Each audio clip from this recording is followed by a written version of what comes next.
Class में हम लोग आधुनिक भारत का ओवरव्यू देखने वाले हैं। हम लोग 1498 वास्को डी गामा के आगमन से लेके और 1772 तक का इतिहास देख चुके थे। और 1772 के बाद जैसे ही ईस्ट इंडिया कंपनी अपने हाथ में सत्ता लेती है, उससे लेके 1857 तक वो क्या करती है, मतलब एक ऐसे देख सकते हो आप लोग आराम से। जैसे हम लोग देखें कि 1498 में वास्को डी गामा आया। यहाँ पे कौन आया? Vasco D gamma. और वास्को डी गामा का आप लोगों को पता हुआ है, एक पुर्तगाली व्यापारी है। क्या हो गया? 1498 में ये व्यक्ति आया वास्को डी गामा। और ये कहाँ से आया था? पुर्तगाल से। कहाँ से आया? पुर्तगाल से आए। और पुर्तगाल से मतलब पूरा का पूरा अफ्रीका को क्रॉस करके, मतलब क्रॉस मतलब अटलांटिक महासागर से आ रहा है, और ये पूरा का पूरा मतलब पार करके और फिर आ जाता है इंडिया में। इंडिया में कौन सी जगह आता है? केरल में। केरल कोझिकोड, मतलब ये वहां पे आता है, कालीकट बंदरगाह पे। और पुर्तगालियों के बाद डच आ गए। डचों के बाद अंग्रेज आ गए। अंग्रेजों के बाद डेनिस आ गए। डेनिस के बाद फ्रांसीसी आ गए। मतलब ये लोग यहाँ पे काय के लिए आ रहे थे? सारे के सारे लोगों का उद्देश्य एकदम क्लियर है। ये काय के लिए आ रहे थे? यहाँ पे व्यापार करने के लिए। क्या के लिए आ रहे थे? व्यापार करने के लिए। कोई दिक्कत नहीं, ठीक है। ये जो हमें जो मूल रूप से जिन्हें पढ़ना है, जिनके हम उपनिवेश रहे या जिनके हम गुलाम रहे या जिसका भारत देश गुलाम रहा है, वो कौन है? इंग्लैंड से आए हुए लोग हैं। इन्हें हम अंग्रेजों के नाम से जान रहे हैं। जो इंग्लिश ईस्ट इंडिया कंपनी है, इसकी जो स्थापना हो रही है वो 1600 ईस्वी में हो रही है। इसने अपना पहला अनाधिकारिक कारखाना 1608 में सूरत में खोला, और उसके बाद 1613 में एक आधिकारिक कारखाना इसने ओपन किया सूरत में ही, और उसके बाद 1616 में, और उसके बाद ये कारखाना लगातार ओपन करती चली गई। 1707 में औरंगजेब की मृत्यु हो जाती है। मैं थोड़ा सा रिकैप कर रहा हूं जिससे कि आपको दिक्कत ना हो, ठीक है। 1707 में औरंगजेब की मृत्यु हो जाती है, जो कि अंतिम शक्तिशाली मुगल शासक है। इसके बाद मुगलों में कमजोर शासक आ गए। औरंगजेब की मृत्यु के बाद बहादुर शाह प्रथम शासक बनता है, जो कि बहादुर शाह प्रथम एक शक्तिशाली शासक नहीं है। अब आपको यहाँ पे जो समझने वाली चीजें हैं ना, वो समझने वाली बात ये है कि औरंगजेब की मृत्यु के बाद क्या सिचुएशन क्रिएट हुई। तो औरंगजेब की मृत्यु के बाद सिचुएशन ये क्रिएट हुई कि घर का मुखिया जब कमजोर पड़ जाता है या मतलब मर जाता है, तो घर में सारे के सारे मेंबर उथल पुथल करने लगते हैं, ओवर एक्टिंग करने लगते हैं, बच्चा भी औकात दिखाने पे आ जाता है। तो औरंगजेब की मृत्यु के बाद जब बहादुर शाह मुगलों पर हुआ करते थे, खुद को राजा घोषित कर दिया अपने अपने क्षेत्र का। और तुम सोच के देखो कि जो एक जगह पर शक्ति संगठित थी, वो शक्ति कैसी हो गई? विखंडित हो गई। अब यहाँ का भी अलग राजा, यहाँ का अलग राजा, यहाँ का अलग राजा, यहाँ का अलग राजा, यहाँ का अलग राजा, तो कंडीशन कैसी बनेगी? ये इसके पास भी कुछ ताकत नहीं, इसके पास भी कुछ ताकत। अगर कोई दूसरी संगठित शक्ति आती है तो आसानी से इसको पराजित कर ही सकती है।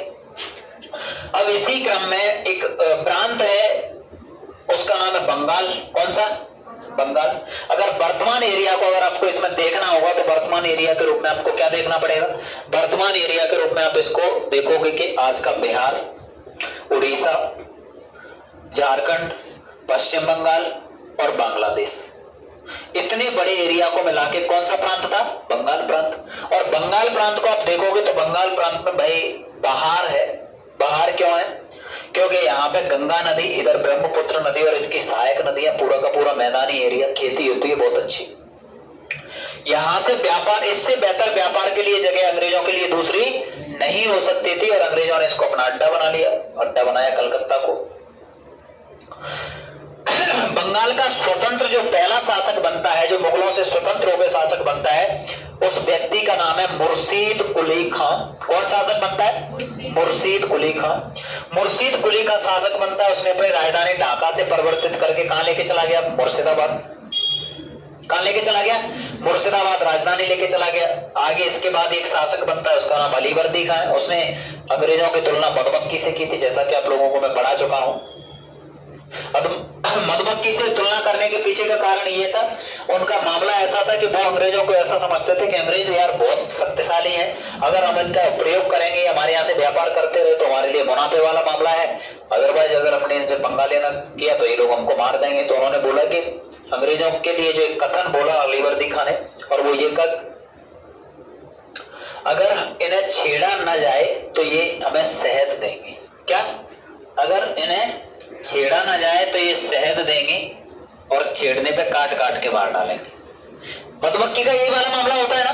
मधुमक्खी को हम लोग मतलब मधुमक्खी पालन करते हैं, अगर उन्हें हम टॉर्चर ना करें, अगर उन्हें परेशान ना करें, तन्नू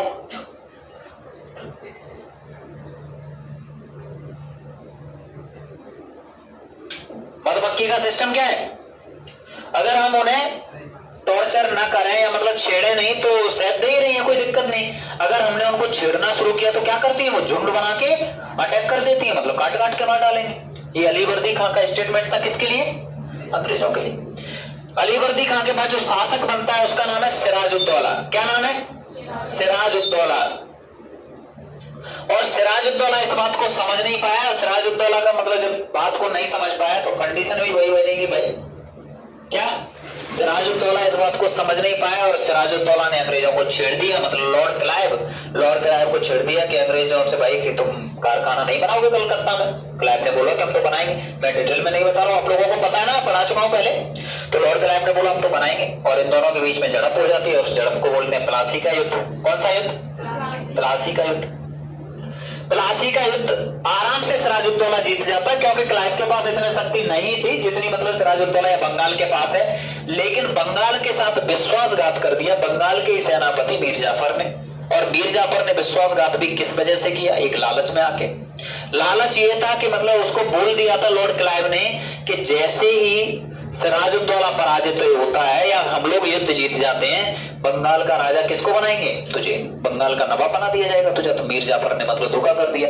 ये व्यक्ति है कौन? मीर जाफर। मीर जाफर को बाद अनुसार मतलब क्या बना दिया गया? बंगाल का नवाब बना दिया गया।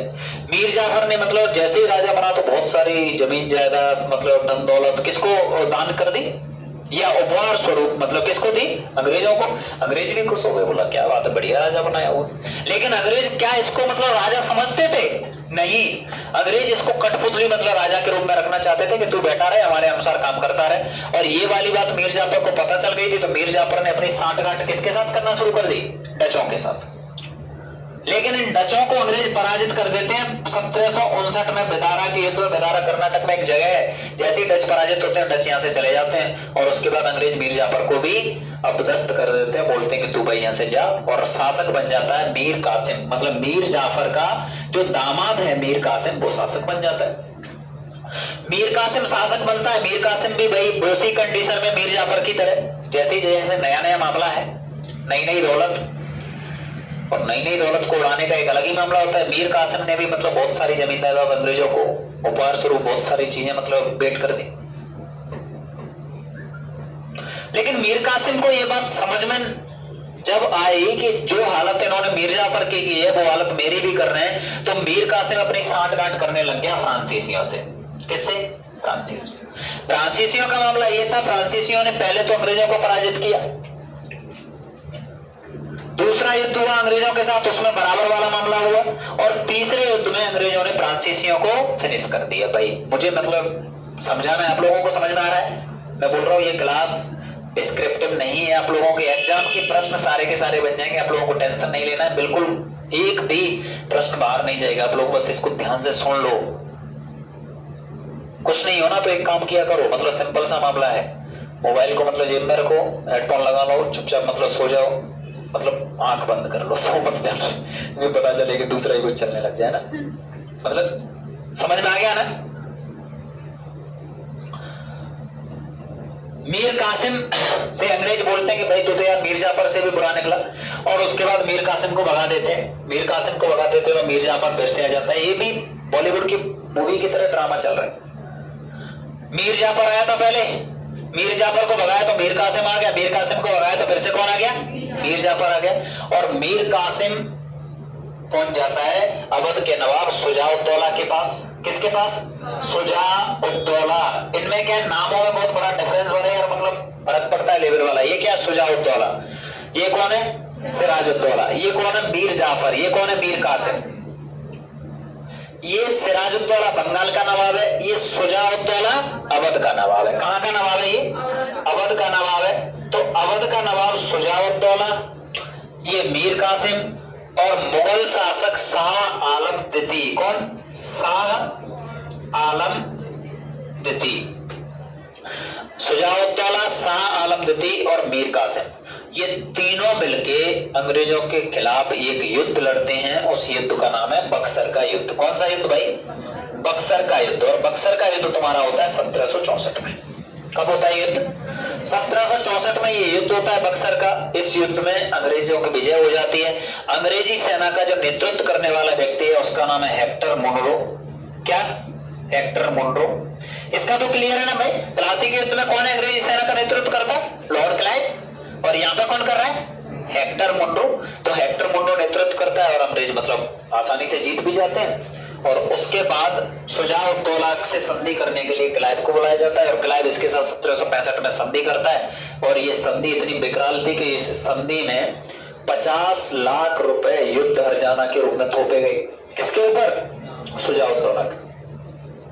साथ साथ में इलाहाबाद और कड़ा मणिपुर वाला जमीन का जो एरिया है या जो भूमि है वो भी मतलब ले ली अंग्रेजों ने।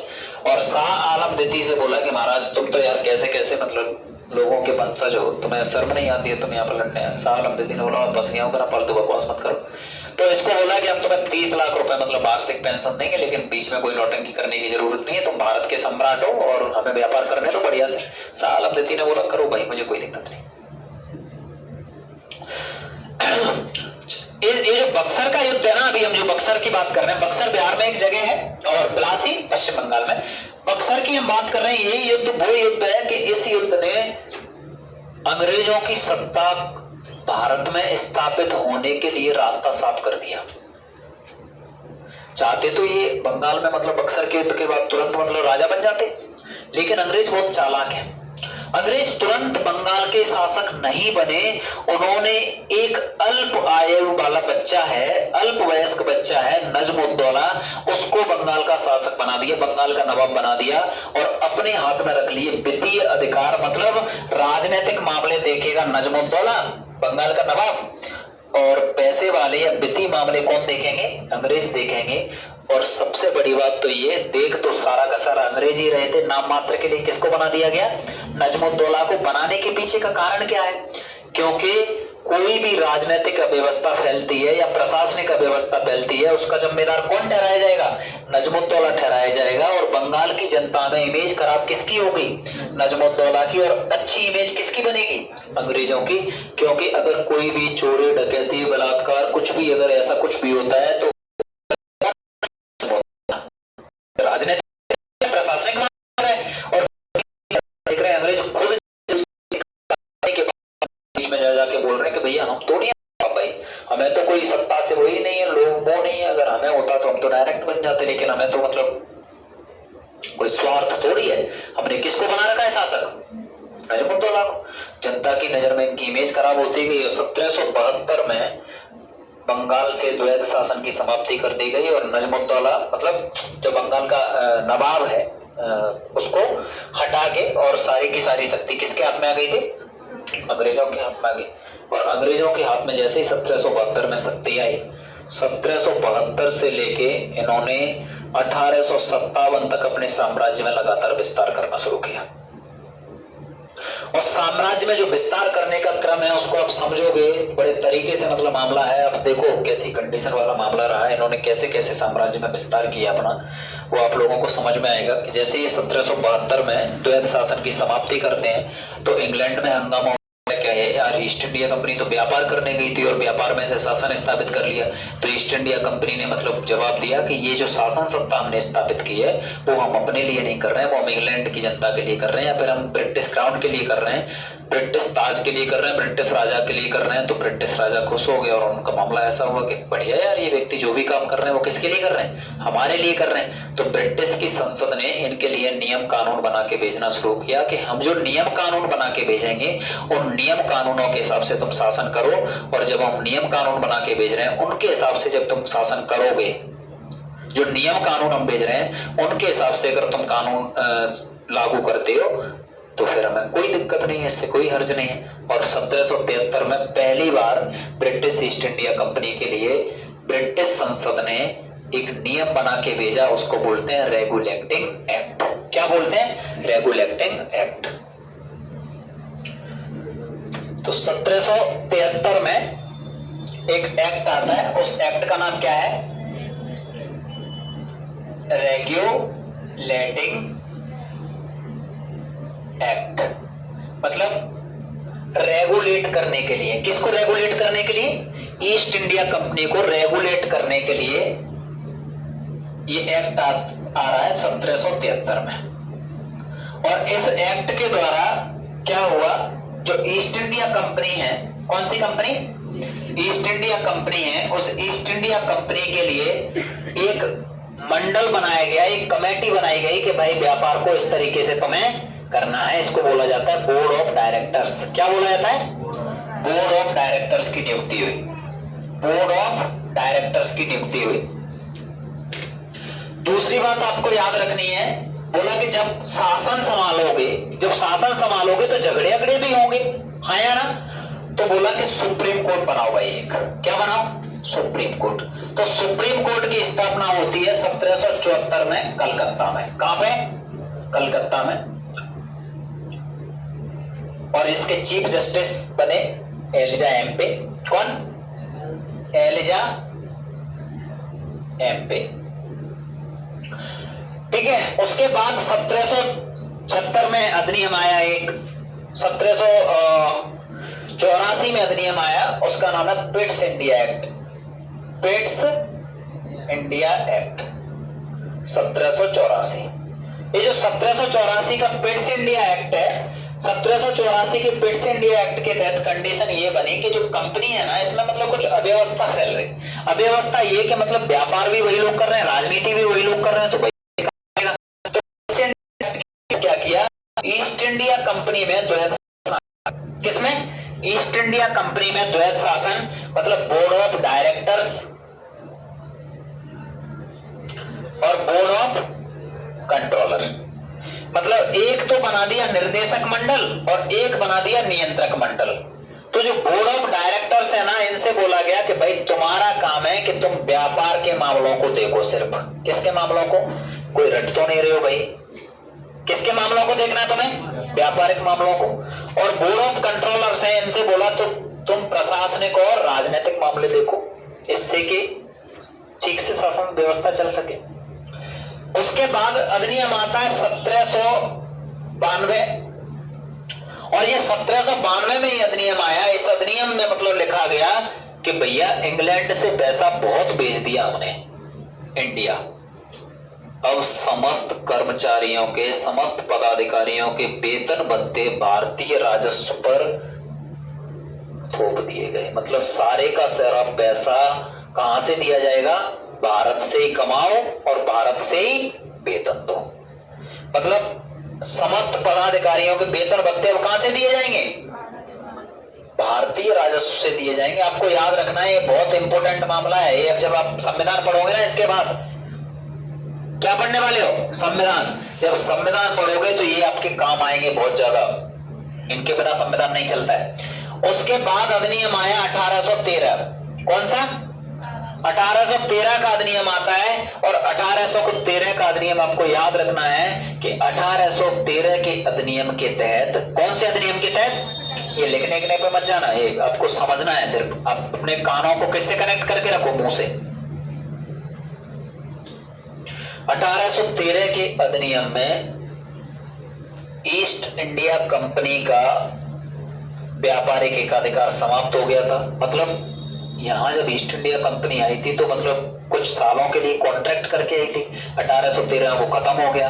लेकिन ईस्ट इंडिया कंपनी को चाय और चीन को लेके मतलब ऐसा वाला मामला था कि इन दोनों मुद्दों को भी हमारे पास ही छोड़ दो यार, बाकी और चीजों पे अगर कोई कंपनी आती है, एक्स्ट्रा कंपनी अगर आ रही है काम वाम करने के लिए तो हमें कोई दिक्कत नहीं है, लेकिन इन दोनों पे भी हमारा एकाधिकार बना रहे।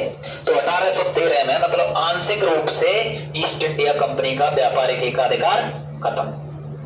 और 1813 के अधिनियम के तहत यहाँ पे ईसाई मिशनरीज आई, ये आपको याद रखना है। ईसाई मिशनरीज का आगमन कौन से अधिनियम के तहत हुआ था?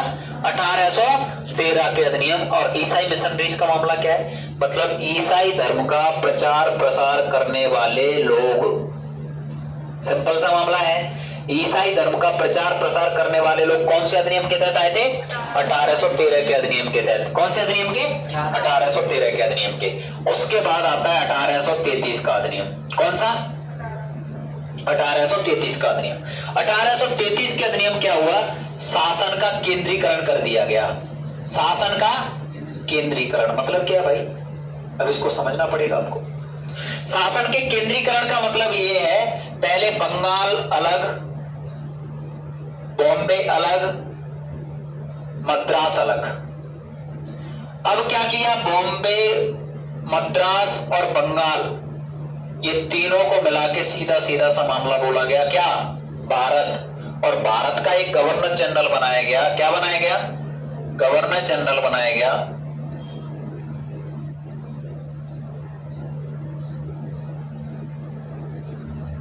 भारत का गवर्नर जनरल बनाया गया। और भारत का गवर्नर जनरल बनाया गया लॉर्ड विलियम बेंटिक को। किसको?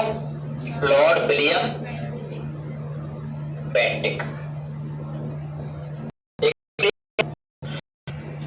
और दूसरी कंडीशन ये हुई कि जो ईस्ट इंडिया कंपनी का आंशिक रूप से व्यापारिक एकाधिकार समाप्त हुआ, इस अधिनियम के तहत ईस्ट इंडिया कंपनी का व्यापारिक एकाधिकार पूर्णतः समाप्त।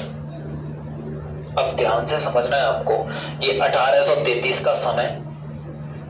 अब देखो कैसी कंडीशन बनेगी। एक समय तो आपको याद रखना है 1600 से लेके और 1757 तक का कैसी कंडीशन थी ईस्ट इंडिया कंपनी की।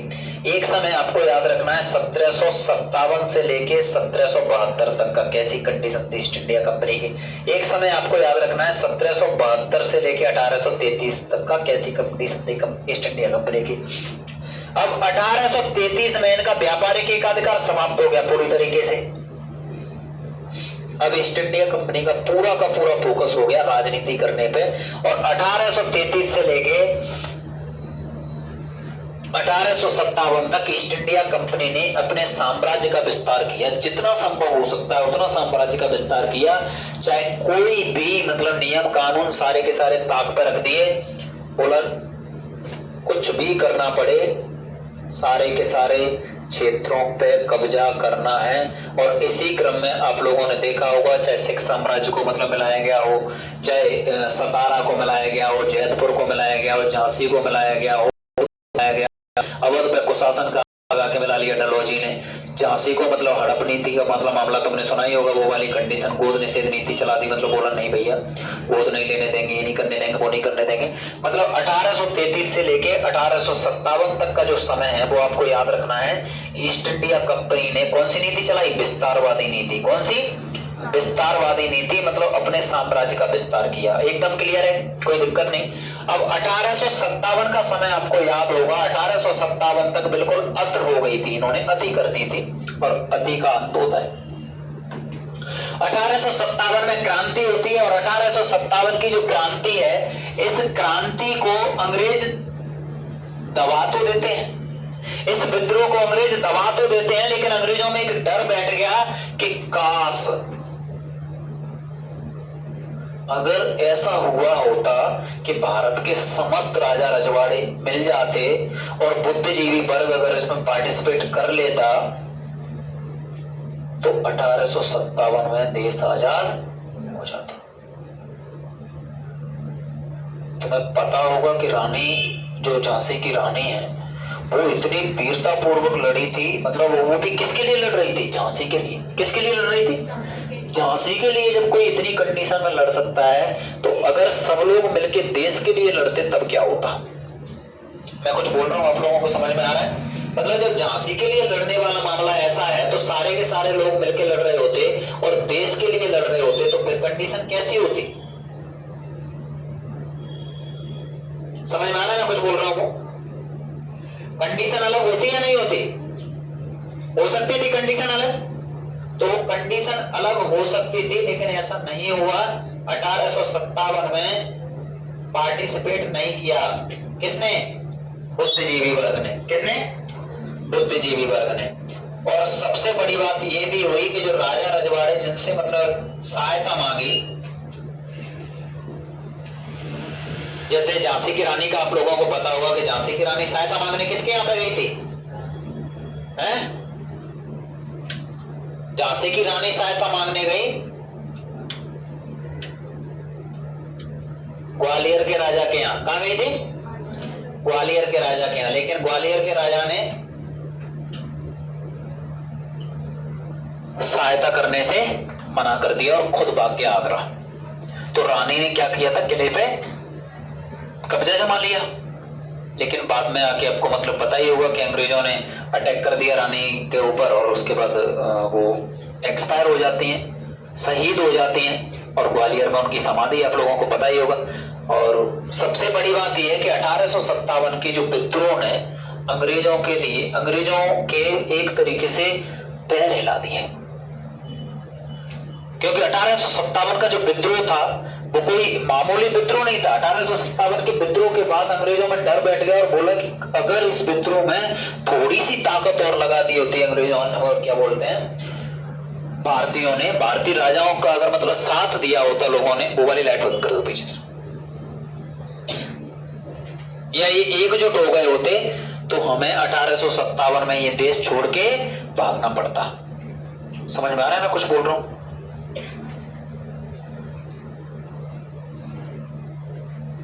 1857 की क्रांति आप लोगों को पता हुआ है, वो मंगल पांडे वाली पूरी की पूरी कहानी, वो तात्कालिक कारण था।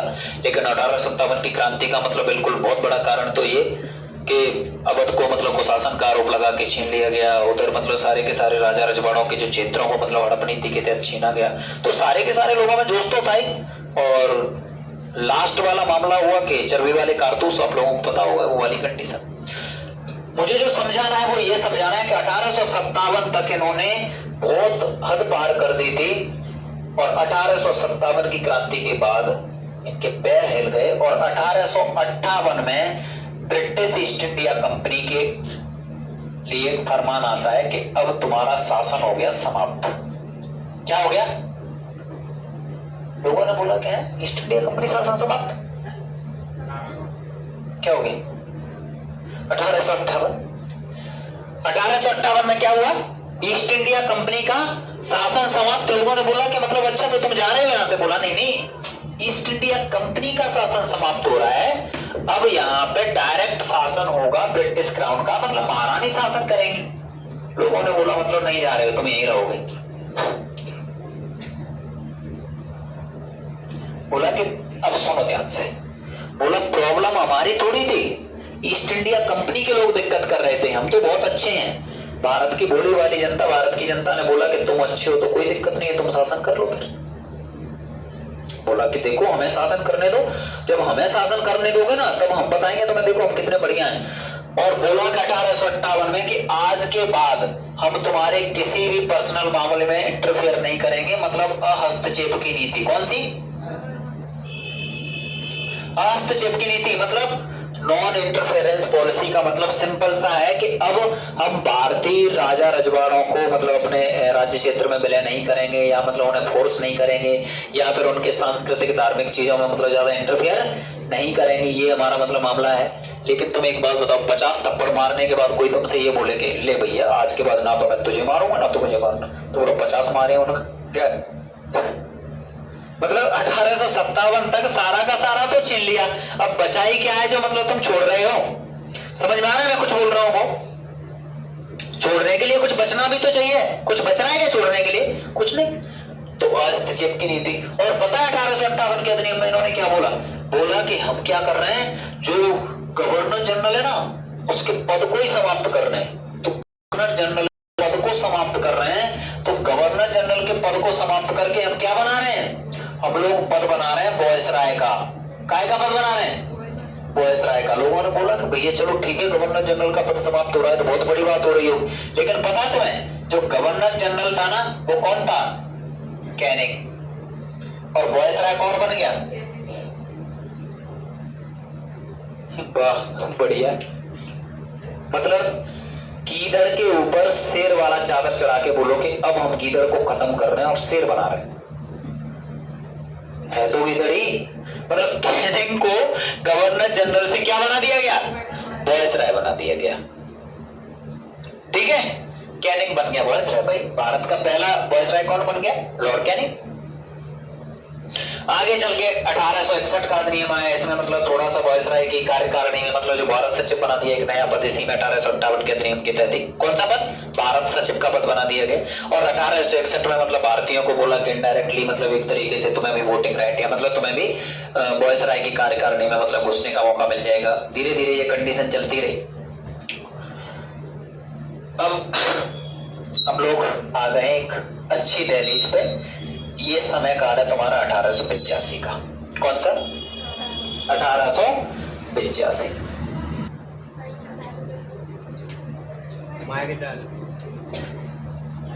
चलो समय काल कौन सा है? 1885।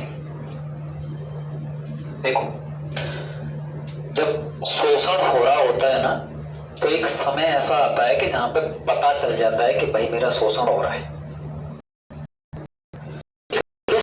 भारतीय लोगों को पता ही नहीं शोषण हो रहा है। अधिनियम के बाद इंटरफेयर होगा और कोई बात नहीं है। लेकिन जब जागरूकता आई तो बचा क्या है हमारे पास के लिए? सब कुछ तो छीन के बैठे हैं लोग। और यही वो दौर था। इस दौर में लोगों में जागरूकता आ रही है। लोग एक दूसरे को मतलब जागरूक भी कर रहे हैं और बोल रहे हैं कि यार हमारा सब कुछ मतलब छीन लिया इन लोगों ने। तो ये लोग विद्रोह करने की प्लानिंग में है। लोग किसकी प्लानिंग में है? विद्रोह करने की प्लानिंग में है। और 18 है, अंग्रेज अधिकारी है। इस व्यक्ति का नाम है ए.ओ. ह्यूम। क्या नाम है? ए.ओ. ह्यूम।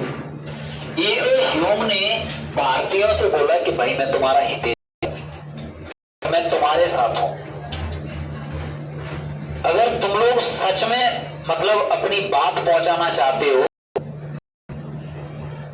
ईस्ट जो ब्रिटिश क्राउन है उस तक अपनी बात पहुंचाना चाहते हो, या जो भी हेड है यहाँ रीजनल जो हेड है उन तक अपनी बात पहुंचाना चाहते हो, तो तुम लोग बिना फालतू को लाठी डंडे अंडे इनका सहारा मत लो। तुम एक संगठन बनाओ और उस संगठन की बात सुनी जाएगी। जब हम लोग मतलब मान के चलो कि एक संगठन है, 100 लोगों का संगठन है, हम लोग उनसे बात करने जाएंगे, अपनी बात रखेंगे कि हमें ये वाली प्रॉब्लम है या हमें ऐसी वाली समस्या है, तो उस समस्या का समाधान हो जाएगा।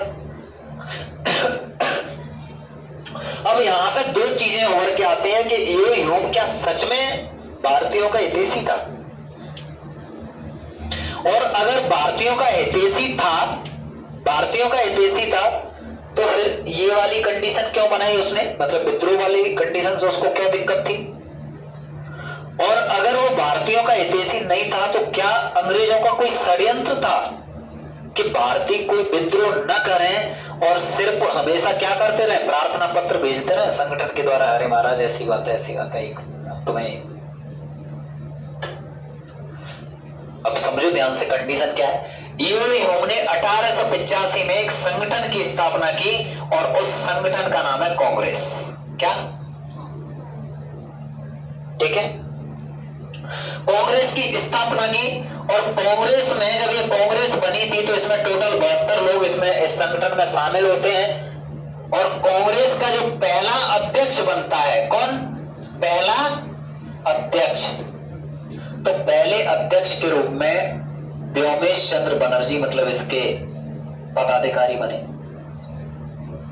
कोई दिक्कत है क्या आप लोगों को? क्यों आपकी भैंस खोले व्योमेश चंद्र बनर्जी ने जो मुंह बना रहे? तो ये पहले अध्यक्ष के रूप में कौन बनते हैं?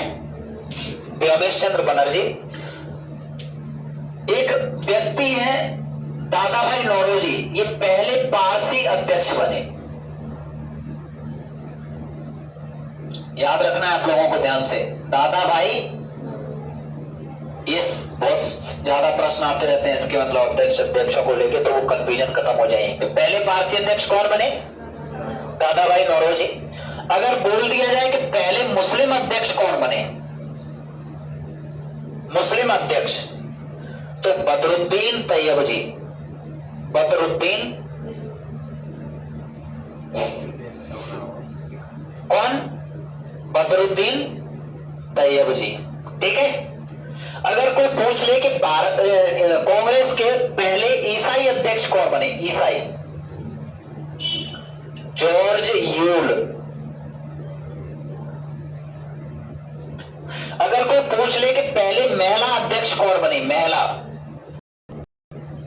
Annie Besant.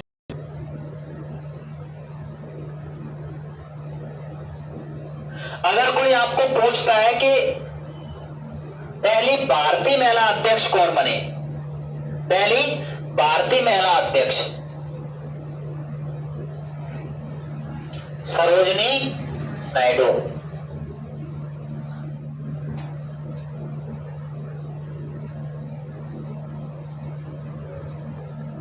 ये प्रश्न मतलब कांग्रेस से आपके पेपर में आते रहेंगे। महात्मा गांधी कितनी बार बने, एक बार। कब बने, 1924, ठीक है। सबसे ज्यादा कौन बना, अबुल कलाम। सबसे कम उम्र में कौन बना, जवाहरलाल नेहरू। मतलब ये प्रश्न आप लोगों को देख लेने। बहुत सारे कुछ अधिवेशन भी है जहां से बहुत ज्यादा प्रश्न आते हैं, जैसे कि अधिवेशनों में जैसे सूरत अधिवेशन हो गया, बेलगाम अधिवेशन हो गया, या फिर लखनऊ अधिवेशन हो गया, या फिर हरिपुरा हो गया, त्रिपुरा हो गया, या फिर कराची हो गया, लाहौर अधिवेशन हो गया। ये कांग्रेस के कुछ प्रमुख अधिवेशन है, वो आपको याद रखने हैं बहुत अच्छे से। मैं एक बार फिर बोल रहा हूं, सूरत अधिवेशन, बेलगाम अधिवेशन, कराची अधिवेशन, लाहौर अधिवेशन, हरिपुरा, त्रिपुरा, लखनऊ, ये अधिवेशन ऐसे हैं जहां से प्रश्न पूछे जाते हैं। तो गड़बड़ नहीं करना है कैसे भी करके। अभी हम क्या कर रहे हैं, ओवरव्यू है मॉडर्न हिस्ट्री का, ये आपको याद रख लेना है। तो 1885 में ये वाली कंडीशन हुई, तो लोग जागरूक हो रहे थे। और 1885 में जो वायसराय के पद पे बैठा हुआ था उस व्यक्ति का नाम था लॉर्ड डफरेन। क्या नाम था, लॉर्ड डफरेन। लॉर्ड डफरेन ने कांग्रेस के ऊपर तंज कसते हुए एक वाक्य बोला था कि कांग्रेस मुट्ठी भर लोगों का एक समूह है। किसका, मुट्ठी भर लोगों का एक समूह है। और मुट्ठी भर लोगों का समूह ये बढ़ते बढ़ते 1885 से लेके और 1900 ईस्वी आते आते, मतलब 1900 आते आते इतना बड़ा संगठन हो गया कि इससे अंग्रेज डरने लग गए बहुत बुरी तरीके से। कि क्योंकि इसमें लगातार मुस्लिमों ने मतलब भागीदारी करना, हिंदुओं ने भागीदारी करना, मतलब इसमें सारे के सारे लोग मतलब पार्टिसिपेट कर रहे हैं। और इस वजह से कांग्रेस एक विशाल संगठन बन गया। जब ये कांग्रेस विशाल संगठन बना तो कंडीशन ये हो रही थी कि जो बंगाल प्रदेश है, कौन सा, बंगाल प्रदेश, बंगाल प्रदेश में जागरूकता आ रही थी लगातार लगातार। और जागरूकता आने के पीछे का कारण क्या है, जागरूकता आने के पीछे का कारण ये है कि यहाँ पे नदियां हैं, नदियां हैं, इसकी वजह से यहाँ खेती अच्छी होती है, खेती अच्छी होती है तो कमाई अच्छी होती है, कमाई अच्छी होती है तो पढ़ाई अच्छी होती है, पढ़ाई अच्छी होती है तो जागरूकता आएगी, जागरूकता आएगी तो लोग आवाज उठाएंगे। समझ में आ रहा है, जब जागरूकता आएगी तो लोग अपने अधिकारों की मांग करेंगे ही करेंगे। अब कंडीशन ये हो रही है यहाँ पे कि एक साइड इसमें रह रहे हैं हिंदू और एक साइड रह रहे हैं मुसलमान रह रहे हैं। तो इनको तोड़ने के लिए लॉर्ड कर्जन ने 1905 में एक हथकंडा चलाया और 1905 में बंगाल का विभाजन कर दिया। क्या कर दिया, बंगाल का विभाजन। बंगाल का विभाजन किया ना, ये आपको याद रखना है बहुत अच्छे से भाई, बहुत अच्छे से याद रखना है। हिंदू और मुसलमानों को तोड़ने का मामला है तो बंगाल के विभाजन लॉर्ड कर्जन ने किया। इस कर्जन की नीति को बोला जाता है फूट डालो शासन करो की नीति। क्या बोला जाता है, फूट डालो शासन करो। बंगाल का विभाजन कर दिया 1905 का मामला। जैसे ही बंगाल का विभाजन किया तो कंडीशन ये बनी कि कुछ लोगों को तो इससे संतुष्टि मिली, खुशी मिली, और कुछ लोगों को ये बिल्कुल भी अखर नहीं रहा, मतलब क्या बोलते हैं, बच नहीं रहा है। और लोगों को ये वाली कंडीशन के अंग्रेजों ने बहुत बुरा काम कर दिया। और अच्छा उन लोगों को लग रहा है जो लोग कांग्रेस से परेशान थे, कांग्रेस से मतलब परेशान मतलब जल रहे थे एक तरीके से। और उन्होंने एक नया संगठन बना दिया अपने लिए, मुस्लिम लीग 1906 में। और उस संगठन का नाम क्या है, मुस्लिम लीग। और मुस्लिम लीग को बनाने वाले 3 लोग आपको याद रखने हैं। वो 3 लोगों में से एक तो आगा खां, क्या इधर मैं नाम रख रहा हूं भाई ध्यान से। एक का नाम क्या है? आगा खां। एक दूसरा व्यक्ति है सलीमुल्लाह खां। कौन? सलीमुल्लाह खां। और तीसरा व्यक्ति है मोहम्मद अली जिन्ना। इन्होंने किसकी स्थापना की? मुस्लिम लीग की स्थापना की, कांग्रेस से हटके। और इन्होंने ये वाली बात सारे के सारे मुसलमानों में फैलाई कि कांग्रेस हमारा संगठन नहीं है, अगर तुम सच्चे मुस्लिम हो तो कौन सी पार्टी को ज्वाइन करो? मुस्लिम लीग को। 1906 में ये पार्टी बनती है, ढाका में इसका स्थापना होती। अब कंडीशन ये बनी कि जो लॉर्ड कर्जन है ना, उसने अपना पूरा का पूरा काम कर लिया, बंगाल का विभाजन भी कर दिया। हिंदू एक साइड है और दूसरी साइड मुस्लिम। इनका कोई जब आपस में मतलब मेल जोड़ी नहीं होगा, आपस में बातचीत नहीं होगी, तो संगठन इनका नहीं बनेगा मजबूत। तो मुसलमानों को तोड़ के और हिंदुओं को आपस में तोड़ के मतलब लॉर्ड कर्जन ने एक चैन की सांस ली। लेकिन इसका विरोध करने वाले लोग भी हैं, उनमें से एक व्यक्ति है, उसका नाम है सुरेंद्रनाथ बनर्जी। कौन?